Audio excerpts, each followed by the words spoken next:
Sekolah Menengah Kejuruan Negeri Sumatera Selatan menggelar masa pengenalan lingkungan sekolah tatap muka langsung dengan siswa barunya. Siswa wajib mengikuti aturan protokol kesehatan ketat yang ditetapkan pihak sekolah. Sebelum masuk ke ruangan, siswa wajib mencuci tangan dan diperiksa suhu tubuhnya oleh Satgas COVID-19 yang telah dibentuk sekolah. Sekolah juga mewajibkan setiap siswa untuk menjaga jarak dan menggunakan masker. Selain membatasi jumlah peserta, pihak sekolah membatasi waktu pertemuan hanya 1 jam. Untuk kegiatan belajar mengajar, sekolah memastikan tetap akan digelar secara daring. Di tengah pandemi saat ini, pihak sekolah mengakui tidak memungkinkan untuk menggelar kegiatan belajar mengajar tatap muka.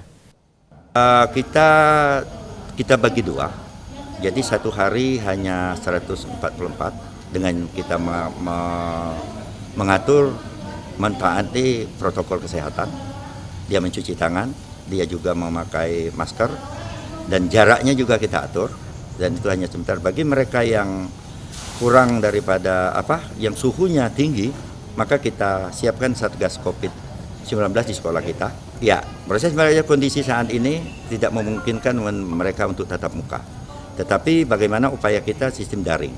Oleh karena itu pentingnya pertemuan hari ini walaupun hanya sesaat. Kegiatan belajar mengajar tatap muka baru mungkin dilakukan jika Kota Palembang masuk dalam kategori zona hijau COVID-19. Nur Muhammad, Kompas TV, Palembang.